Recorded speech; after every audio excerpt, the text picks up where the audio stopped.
बिस्मिल्लाहिर्रहमानिर्रहीम। सर मैंने आपको क्वेश्चन दिया था घर से करने के लिए आर एस लिमिटेड का। आए ज़रा इसको देख लेते हैं जनाब। ये कह रहे हैं जनाब, R S limited is a family concern headed by mister Rameez. ठीक है जी। It is engage in the manufacturing of a single product under two different brands. ठीक है, ए एंड बी। ठीक है, आईकैप का एग्जामिनर बाज़ औक़ात कहता है कि जी एक सिंगल प्रोडक्ट है, लेकिन वो होता नहीं है सिंगल प्रोडक्ट। यहाँ प्रोडक्ट एक नहीं है बल्कि प्रोडक्ट दो है। तो सर ये ए और बी दो ब्रांड्स हैं, लेकिन वो इफेक्टिवली दो प्रोडक्ट्स हैं। ठीक है जी, क्योंकि दोनों की कॉस्ट और दोनों का जो स्ट्रक्चर है वो बिल्कुल अलग अलग होगा। वो जैसे सवाल चलना शुरू का आपको अंदाजा हो जाएगा। ठीक है जी। Brand B is of high quality. ठीक है जी। And over the past year the company has been charging a 60% higher price than compare to brand A. अब देखें है कि आपका एग्जामिनर या कोई भी अकाउंटेंसी बॉडी का एग्जामिनर अगर आपको ये बात कहे कि जी एक प्रोडक्ट को हम एक सर्टन प्राइस पे बेचते हैं और दूसरे को 60% महंगा बेचते हैं और नीचे आपको प्राइसेस नहीं दी हुई हो, तो आप इसको वेट 1 दे देना, इसको 60% ज़्यादा वेट दे देना, दैट इज 1.6। इसका मतलब ए किसी भी रेट में बिकता है, बी उससे 60% ऊपर बिकता है। डन। चलो जी। The company has progressed and Mr. Rameez has felt the need of better planning and control. So better planning and control का मतलब ये है कि कंपनी ए और बी प्रोड्यूस कर रही है। अब अगर मे भी कंपनी को लगता हो कि जी दोनों में से एक प्रोडक्ट ज़्यादा प्रॉफिटेबल है, दूसरा कम प्रॉफिटेबल है, ठीक है जी, तो फिर दोनों में से एक प्रोडक्ट को ज़्यादा वेटेज देनी चाहिए, उसकी प्रोडक्शन को ज़्यादा वेट देना चाहिए, दूसरे की प्रोडक्शन को कम वेट देना चाहिए। वेट का मतलब ये कि ज़्यादा प्रेफरेंस देनी चाहिए। तो अब ये पहली दफ़ा बंदा सोचने में मजबूर हुआ है कि मुझे ए ज़्यादा प्रोड्यूस करना चाहिए या बी ज़्यादा प्रोड्यूस करना चाहिए। इस पे सोचने पे मजबूर हुआ। ठीक है जी। अब देखो उसके सामने पड़ा हुआ जनाब, the following data pertains to the year ended. ये लास्ट ईयर का डाटा है। अब देखिए कहीं पे भी अपेरेंटली ऊपर पीएनएल में उसने यूनिट्स नहीं, नीचे यूनिट्स दिए उसने। 3600 यूनिट उसने बी बेचे, 5400 यूनिट्स उसने ए बेचे। ठीक है जी। और सब उसके आर्स दिए हुए हैं, कॉस्ट ऊपर दी हुई है, सेल्स दी हुई है, सेल्स है, मटीरियल की कॉस्ट है, लेबर ओवरहेड्स हैं। अच्छा ओवरहेड्स हैं, वेरिएबल भी इसी में होगा, फिक्स भी इसी में होगा। ठीक है जी सर। फिर हमारे पास सेलिंग एंड एडमिन एक्सपेंसेस हैं। फिर नीचे सर वो पॉइंट नंबर 1 में कह रहा है 20% ऑफ बी वो sold to a corporate buyer. ठीक है जी। इसका मतलब है 3600 यूनिट के दो हिस्से, 20% हमने बेचे हैं किसी कॉर्पोरेट बायर को। ठीक है जी। और हमने उसको बेचा 10% डिस्काउंट पे। ठीक है जी। और the buyer has agreed to double the purchase in 2009। अगली दफ़ा वो डबल परचेजेस करेगा। ठीक है, जितने यूनिट्स खरीदें उसका डबल खरीदेगा, क्योंकि रमीज ने उसको 15% डिस्काउंट का आसरा दे दिया। ठीक है जी। तो ये तो हमें उसने बता दिया कि अगले साल बी की सेल्स क्या होगी। ठीक है जी। बी की वो सेल्स जो कॉर्पोरेट्स को होगी वो क्या होगी। ठीक है जी। In view of better margin in B, mister Rameez has decided to promote it sales at cost of 2.5 lakh. Sir हमने सोचा कि यार चूंकि इसका मार्जिन अच्छा है, हमने 2.5 लाख मार्केटिंग एक्सपेंसेस करने का सोचा कि हम इसको प्रमोट करेंगे। ठीक है जी। As a result sales to customer other than corporate customer they expected to increase by 30%। इसका मतलब है बी की जो नॉर्मल सेल्स हैं, यानी जो 80% नॉर्मल सेल्स हैं सर, ये भी अगले साल 30% इंक्रीज हो जाएंगी। इसका मतलब है बी की सेल्स में दोनों तरफ से इजाफा आ रहा है, कॉर्पोरेट बायर भी ज्यादा खरीदेगा और जो हमारी रूटीन सेल्स है वो भी ज्यादा होंगी। फिर वो कह रहा है जनाब, he intends to reduce the production and sales of A if necessary. तो ए को हमने देना है सेकेंडरी प्रेफरेंस। ठीक है जी। Mister Rameez has ascertained that 90% capacity was utilized during the last year, whereas time required for 1 unit of B is 20% more than the time required to produce A. ये यहाँ पे आ भी रहा है सर, 5 आर लगते हैं ए के ऊपर और 6 आर लगते हैं बी के ऊपर। ये 20% ज्यादा है सर, यानी 5 × 1.2 करोगे तो 6 आर्स आ जाएंगे। इसका मतलब यहाँ कैपेसिटी आर्स में मेजर हो रही है। ठीक है जी। वो कह रहा है भाई हम पिछले साल 90% कैपेसिटी पे चल रहे थे। ठीक है जी। और अगले साल जो है वो हम इस कैपेसिटी को फुल कैपेसिटी पे ले जाएंगे, बी हम प्रोड्यूस करेंगे ज्यादा और ए हम प्रोड्यूस करेंगे कम। ठीक है जी। अगर जगह नहीं बचती तो ए की प्रोडक्शन हम कम कर देंगे। ठीक है जी। अगर मैं देखूं तो सर मेरे पास ऊपर के दोनों ब्लॉक सेल से रिलेटेड है, ठीक है जी। फिर वो मुझे कह रहा है जनाब मेरे पास 2.4 kg लगता है जनाब, सेम रॉ मटेरियल ए के ऊपर भी बी के ऊपर भी, बोथ ब्रांड्स पे लगता है। बी के ऊपर सर वो कह रहा है लॉस होता है 10% कॉम्प्लेक्स प्रोसेस की वजह से, यानी इनपुट अगर आप 100 kg करते हैं तो 90 kg का आउटपुट आता है। और वो कह रहे हैं ए पे ये रेशियो जो है वो 4% रहता है, यानी ए पे कंपैरेटिवली लॉस कम रहता है, यानी ए पे मटेरियल कम लगता है, बी पे मटेरियल ज्यादा लगता है। ठीक है जी। फिर वो कह रहे जनाब the prices of raw material remained the same for past many years, however the supplier has indicated that the price will be increased by 10% with effect from 1st March. इसका मतलब है साल के शुरू के 3 महीने, सर 3 नहीं 2 होंगे ना, नहीं सर इसका साल नवंबर में खत्म होता है, ठीक है जी, दिसंबर जनवरी फरवरी, सर 3 महीने हमारी प्राइस रहेगी। अगर 1 रुपया, ठीक है जी 3 महीने, तो सर हमारे पास 3 महीने के बाद जो 9 महीने रहेंगे वो प्राइस रहेगी 1.1, ठीक है जी। अब ये दोनों पॉइंट्स हो गए सर मेरे पास विद रिस्पेक्ट टू मटीरियल, ठीक है जी। लेबर के बारे में उसने एक बात कर दी कि लेबर 15% इंक्रीज होगा, और फिक्स ओवरहेड या ओवरहेड्स के बारे में उसने बात कर दी कि 40% प्रोडक्शन ओवरहेड्स आर फिक्स्ड और these are expected to increase by 5%। Variable overheads of B per unit, ठीक है जी, are twice the variable overheads per unit of B, twice the overheads of per unit of A, sorry B पे जितना overhead लगता है एक पे, मतलब बी पे डबल ओवरहेड लगता है के मुकाबले में। तो अगर एक पे 1 रुपए का ओवरहेड लगता है तो बी पे इफेक्टिवली 2 रुपए का ओवरहेड लगता है, ऐसा। फिर वो कह रहे जनाब अगले साल इन्फ्लेशन जो है वो 10% होगा, वेरिएबल ओवरहेड्स में, फिक्स में 5% है, वेरिएबल में 10% है, ठीक है जी। फिर सेलिंग एंड एडमिन एक्सपेंसेस जो है वो 10% से इंक्रीज होंगी, हाँ, अदर देन प्रमोशनल कैंपेन जो 2.5 लाख रुपए की होगी। उसने कहा जनाब मुझे जरा अगले साल का प्रॉफिट फोरकास्ट बना के दे दो। देखिए मैं सबसे पहले सेल्स को उठाऊंगा, ठीक है जी, सेल्स को उठाऊंगा सबसे पहले मुझे बताओ 1 यूनिट की सेलिंग प्राइस इस सवाल में कहीं पे भी नहीं दी हुई है, लेकिन सर हम कैलकुलेट कर सकते हैं बड़े आसानी से। कैसे सर? एक सवाल में उसने आपको बताया हुआ है, सवाल आप अपने सामने रखिएगा। सवाल में उस बंदे ने आपको ये बताया हुआ है कि सर मेरे पास ए और बी का कॉर्पोरेट बायर अलग, बी की नॉर्मल सेल्स अलग, ठीक है जी। सर जो यूनिट्स बिके, सर यूनिट्स इसके बिके 5400, सर बी के 3600 यूनिट्स का 20%, 720 यूनिट कॉर्पोरेट्स को गया है और 2880 यूनिट्स नॉर्मल है, ठीक है जी। ये यूनिट्स हैं जो सर हमारे बायर्स को गए, ठीक है जी। फिर प्यारे भाई सर मेरे पास सर एक यूनिट की जो सेलिंग प्राइस है वो तो है नहीं, वेट है अलबत्ता मेरे पास। सर अगर ये 1 रुपए का बिका है ना, अगर ये 1 रुपए का बिका है तो ये 1 रुपए 60 पैसे का बिका है, ठीक है जी।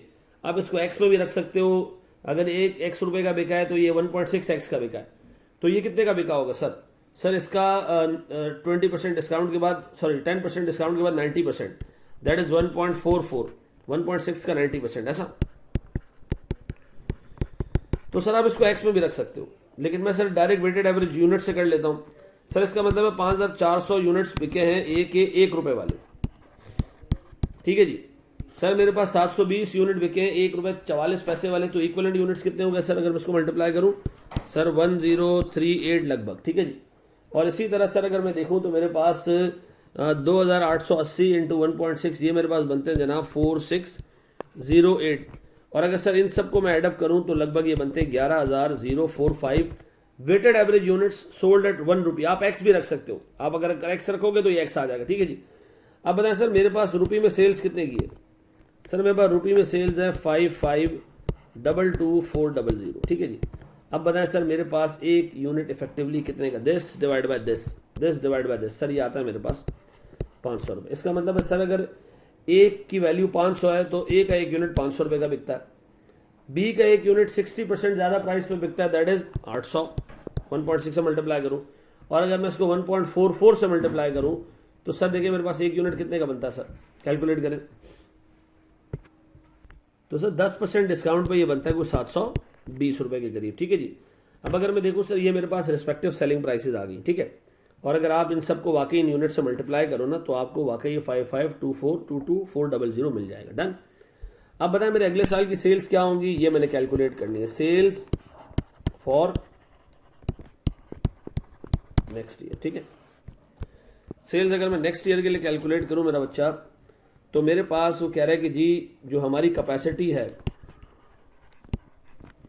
In terms of hours, sir 5400 units मैंने ए के बनाए और एक पे 1 घंटे लगते हैं 5, और सर इसी तरह मेरे पास बी के यूनिट्स बने 3600 पे आवर्स लगते हैं 6, सर मेरे पास टोटल आवर्स बन रहे हैं 48,600 and this represents 90% of the capacity. If I divided by 90%, sir मेरे पास फुल कैपेसिटी आ जाएगी कितनी, 54,000। ये मेरे पास आ गई सर फुल कैपेसिटी 54,000 आवर्स। अब इसमें मैंने पहले बी बनाना है, फिर जो बचे उससे मैंने ये बनाना है, ठीक है जी। तो मैं एक प्रोडक्शन या सेल्स प्लान बना लेता हूँ सर। तो सर प्लान हम कंस्ट्रक्ट करना शुरू करते हैं। हम सबसे पहले बनाएंगे बी। अच्छा बी हम पहले कॉर्पोरेट कस्टमर के लिए बना लेते हैं। सर कितने यूनिट्स हमने बी के लिए बनाने, सर बी के लिए हमने बनाने 720 यूनिट हम पहले बना रहे थे, ठीक है जी। Initially we were producing 720 units. अब डबल करनी है क्वांटिटी, तो ये हो जाएंगे 1440 यूनिट्स, ठीक है जी। इस पे आवर्स कितने लग जाएंगे सर, 6 घंटे लगते हैं सर, तो इस पे हमारे आवर्स लग जाएंगे 8,640। आप मल्टीप्लाई करते जाए सर। हमारे पास 54,000 में से लेफ्ट ओवर आवर्स रह जाएंगे कितने, 45,360, ठीक है जी। मुझे पता है इससे सेल्स रुपीज में कितनी आएंगी सेल्स, सर 1440 यूनिट्स मेरे बिकेंगे किस रेट में, 1440 यूनिट्स मेरे बिकेंगे सर किस रेट में, सर 800 रुपए का रेट है। इस दफा मैं इस पर 15% का डिस्काउंट दूंगा 85% से, ठीक है जी।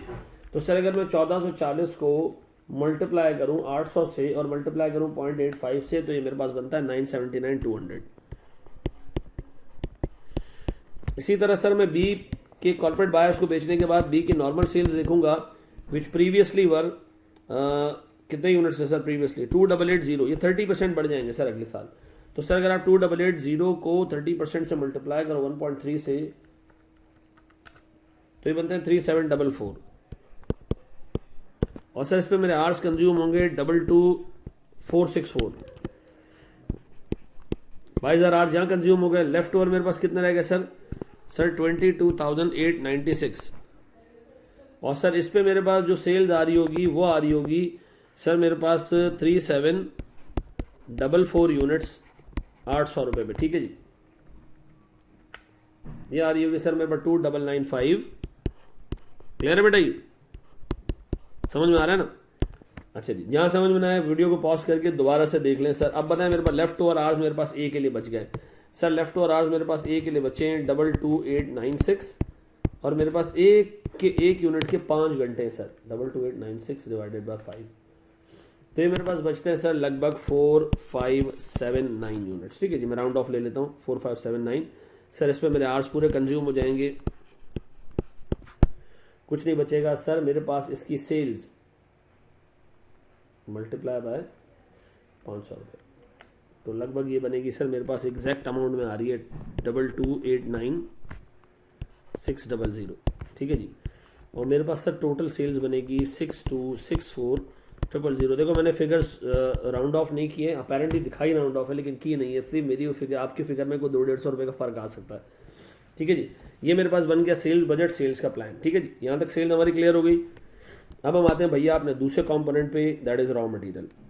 फिर रिपीट कर रहा हूँ, हर रॉ मटेरियल हर यूनिट पे चाहे ए का चाहे बी का है सर 2.4 kg रॉ मटेरियल लग रहा है। 10% जो है वो लॉसेज हैं बी में, 4% लॉसेज हैं ए में। अगले साल 3 महीने प्राइस कांस्टेंट रहेगी, 3 महीने बाद प्राइस 10% बढ़ जाएगी रॉ मटेरियल की। सबसे पहले तो एक काम करो जरा देखो raw material last year per unit लग कितना रहा था सर 2.31 मिलियन का रॉ मटेरियल है और इतने यूनिट्स प्रोड्यूस हुए, ठीक है जी। चलें अब काम करते हैं सर, लास्ट ईयर को जरा क्रैक करते हैं सर।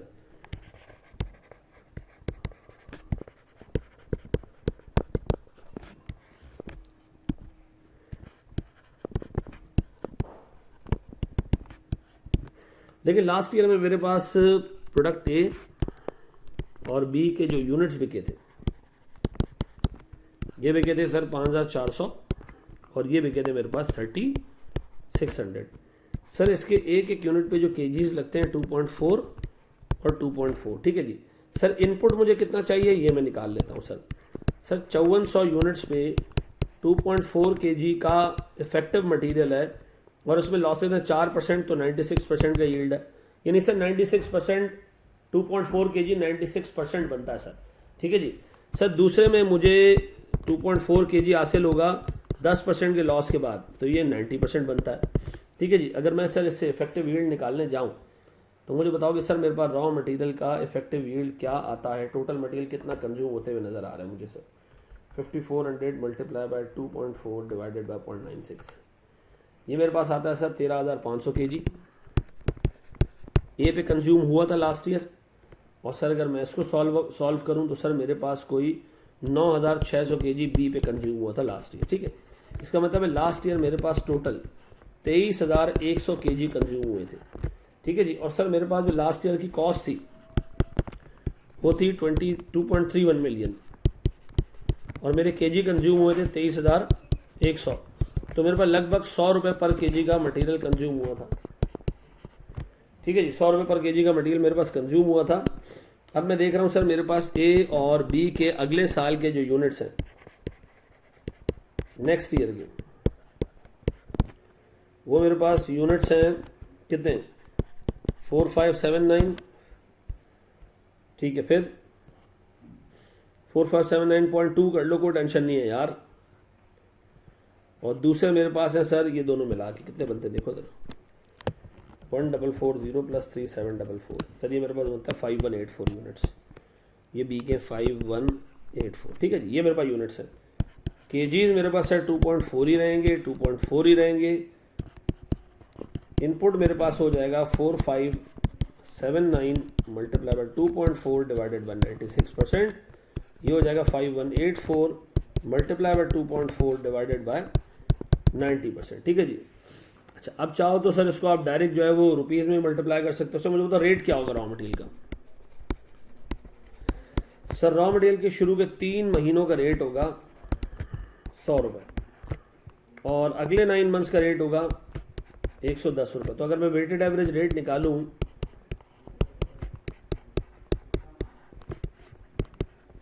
तो सर मेरे पास ये बनता है कितना,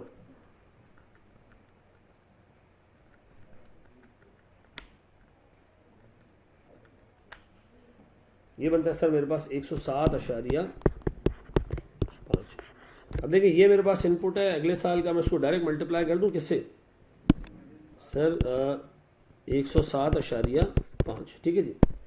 सर ये मेरे पास इनपुट है बी का, इसको मल्टीप्लाई कर दूं 107.5, तो मुझे मटेरियल बता दो अगले साल का कितना हो जाएगा। सर ये हो जाएगा 12360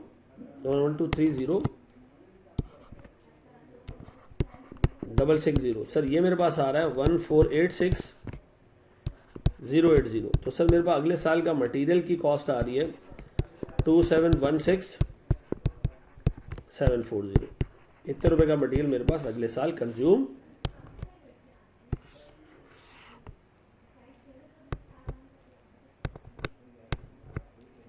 ठीक है जी। सर रॉ मटेरियल के बाद मेरे बच्चों कॉपी कर लियो तो हम लेबर देख लें। सबसे पहले लास्ट ईयर के लेबर को हमें क्रैक करना पड़ेगा ताकि हम पर आवर कॉस्ट निकाल सकें। पर आवर कॉस्ट निकालना बहुत आसान है। लेबर की लास्ट ईयर की जो कॉस्ट है वो है कितनी सर 7777600। सर ये कॉस्ट है मेरे पास 7777600। अच्छा, लास्ट ईयर आवर्स कितने लगे हैं वो निकालना बहुत आसान है।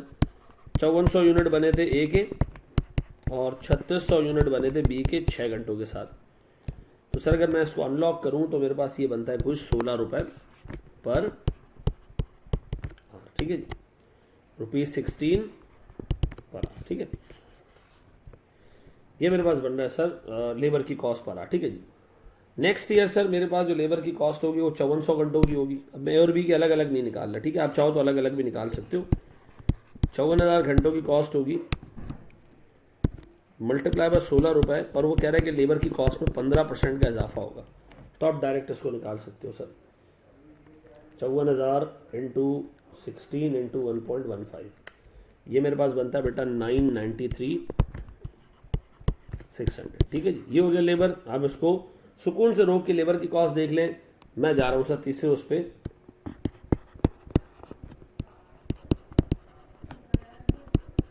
प्रोडक्शन ओवरहेड्स पे। ठीक है जी, प्रोडक्शन ओवरहेड्स पे अगर मैं जाऊं तो देखिए प्रोडक्शन ओवरहेड्स के 2 पार्ट्स हैं सर। है कितने का प्रोडक्शन ओवरहेड लास्ट ईयर अगर मैं जाके ऊपर जाके देखूं तो सर मेरे पास प्रोडक्शन ओवरहेड्स हैं कुछ 6,30,000 के। इसमें वो कह रहा है कि 40% फिक्स्ड हैं जो कि 5% बढ़ जाएंगे। इसने कहा बाकी वेरिएबल हैं और बी पे डबल कॉस्ट लगती है ए के मुकाबले में। ठीक है जी, और ये अगले साल 10% बढ़ेंगी। चले सर सारी इन्फॉर्मेशन को ध्यान में रखते हैं। 6,30,000 का हम हिसाब किताब निकालने की कोशिश करते हैं। सर प्रोडक्शन ओवरहेड में सबसे पहले हम देख लेते हैं फिक्स। सर 6,30,000 का 40% फिक्स कॉस्ट है सर। अगर आप इस 40% को अनलॉक करें तो ये 252 आता है, 252,000। ये अगले साल 5% बढ़ जाएगा।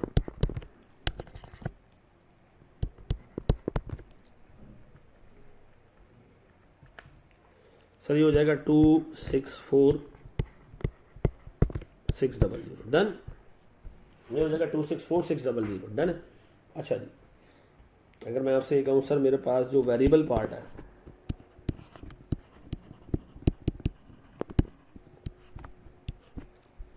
वो है मेरे पास सर 6,30,000 का 60%, 378,000।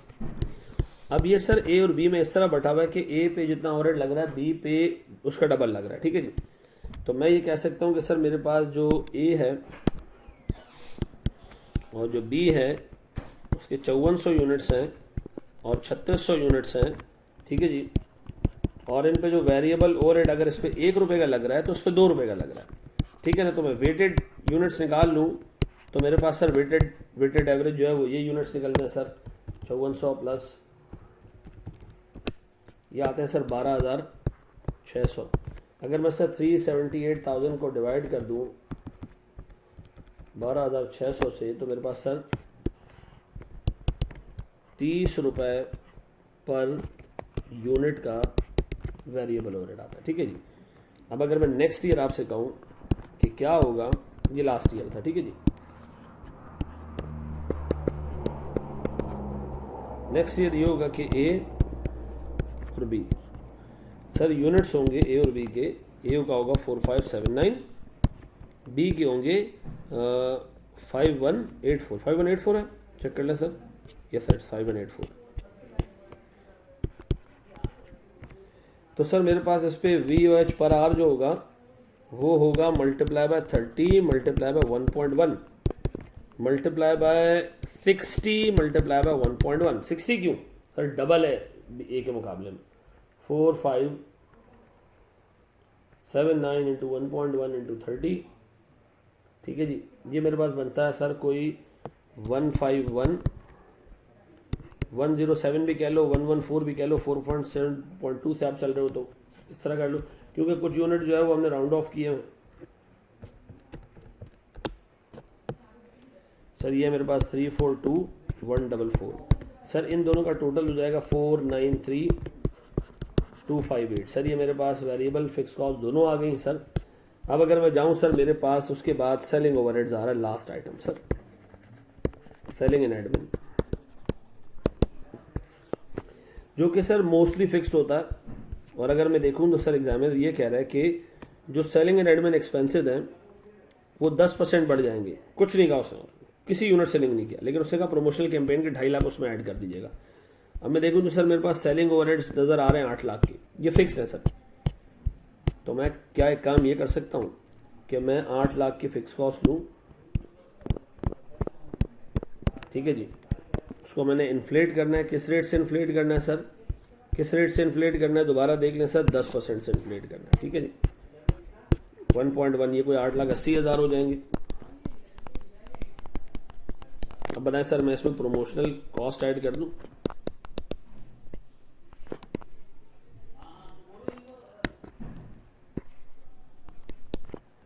कितने की जी, 2.5 लाख की। 880 प्लस 2.5 लाख कितना आता है सर?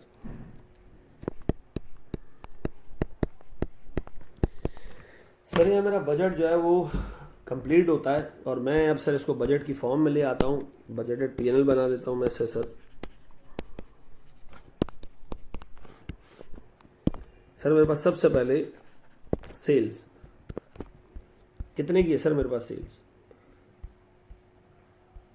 सेल्स है मेरे पास सर 6264,000, ठीक है जी। मैं इसको हाईलाइट भी करता जाता हूँ, ठीक है जी। 6264,000 आराम आराम से मैं सेल्स कंस्ट्रक्ट करूंगा sir.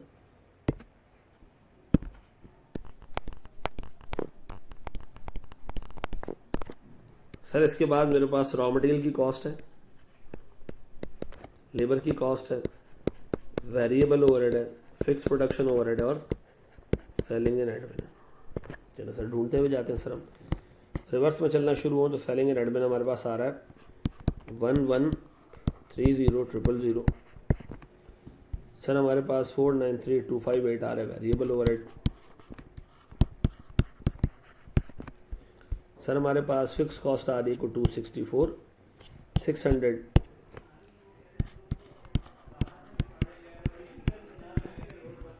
Sir raw material labour 993,600 मेरे पास लेबर है।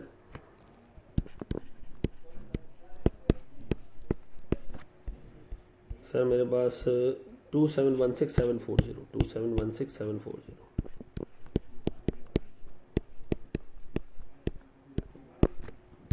सर अगर इसको मैं नेट करूं,